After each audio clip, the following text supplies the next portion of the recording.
your beef. And then we Yeah. get out of here. Which is that the ocean is on fire. Yeah, that's sad. Sad Sad but true. You know, the temperatures around the Florida Keys have spiked, and they've spiked early. They usually don't get to the 85s until September, October, until late in the month.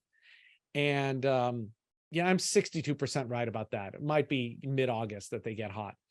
But you know, all month they've been hot. They've been like 90, 95. When there's an article going around, I wasn't sure if it was embellished or if it's, but it was saying a buoy recorded like a surface temperature of like 101 degrees Fahrenheit. 101. That's in an enclosed area at 5 feet down. That's a ridiculous number, by the way, to have in an ocean environment. The ones to look at, you know, if people want to be weird about that number, there's other buoys where it's been 95, 98, you know, for weeks. And so in some of the areas, their corals are the endangered Acropora palmata or Acropora cervicornis. They're just dying. They're not even bleaching. Their tissue is evaporating. And that's bad. And it's definitely the heat. And some of them are being rescued. You know, people are going out, grabbing these corals that were thought to be, you know, are some of the only genotypes left out in the wild, collecting them and bringing them into aquaria to keep them. Now, should we say, please don't do that if you're in Florida and you're not like a scientist? Yeah, you're breaking federal law if you do that. Yeah. There are good reasons for, I don't want to get into that argument about why it's a bad idea for endangered and really endangered species to be collected by people in the trade. But you know, it's not good. A lot of some of the coral restoration sites, which they've been working on for a long time, you know, just evaporated. The corals just are gone. There's a time-lapse video of 3 months where you see the cervicornis grow, and then turn white.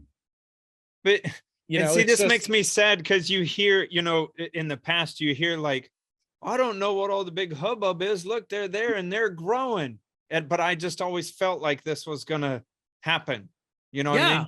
But it's been happening. Like you've seen about the Great Barrier Reef, you've seen, you know, after those giant bleachings. And then I saw some people like, hey, the biodiversity's coming back and these coral, you guys are over dramatizing this.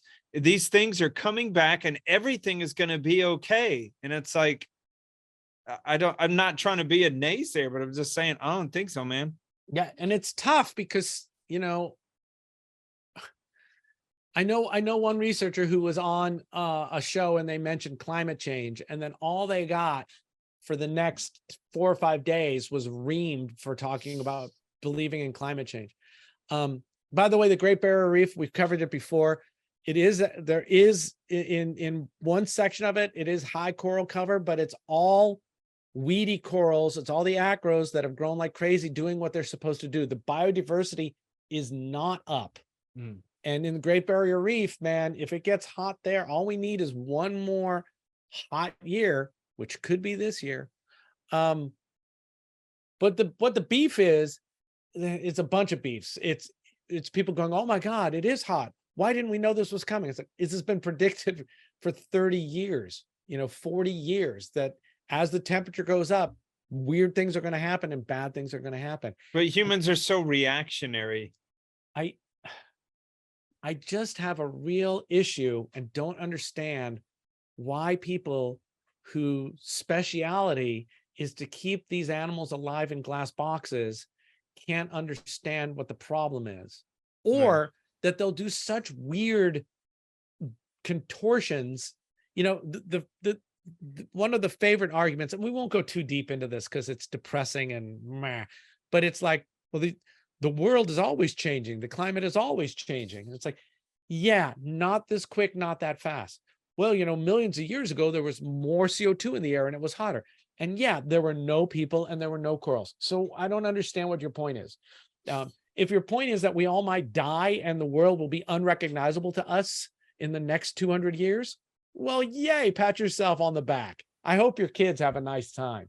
You know, it's such a weird argument to me that yeah, oh yeah, we're all just temporary anyway. So, and then the other one that makes me crazy is that this one way to try to address the heat problem comes with its own problems as well.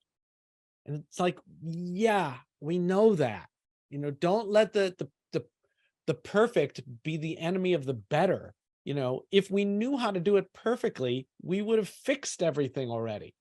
But we don't. So all we can do, just like in our tanks, is keep stumbling forward, hoping that we get a grip on what we're doing so we can make it better long term. I just get fucking confused with people who will read an ICP test for vanadium down to the third decimal plate, but somehow they don't understand that the temperature going up to 98 degrees might be bad long term. It just blows my mind. And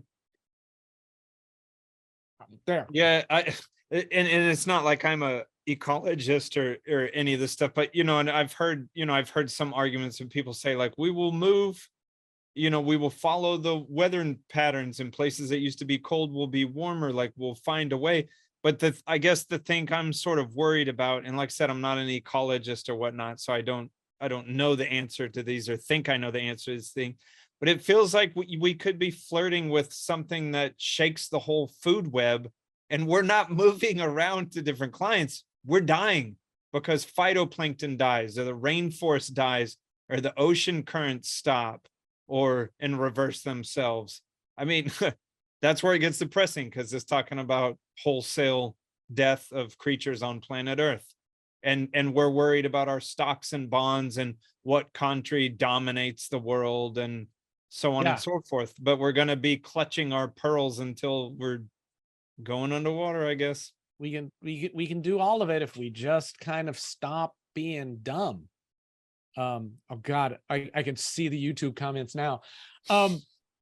I saw this one weird comment, and then I'll let you finish out this section. They were talking about the Deepwater Horizon spill, and they said something like, you know, oh, that's all we heard about. What a big deal what that was. What a big deal. And now nobody even talks about it. It doesn't even matter anymore. And it's like, no, it really still matters. We are really still dealing with what happened. The food web got raked there, and we don't even know really how bad it might be. Just because we're not talking about it. No, I just recently listened to that podcast Science Friday. Yeah, I still heard mention of Deepwater Horizon because they did a recent study, and it affected birth rate and birth weight and birth numbers of cetaceans in the Gulf of Mexico. The information is out there, and the fact that you're not seeing it or looking for it doesn't mean it's not there. Right. And you shouldn't look for it. It's not your job. Why? You're not expert in everything. Let the experts. I mean, we should all be skeptical of stuff, but this is a problem that no one has any answers for, but it's like we're flailing as the house is burning down. But anyways.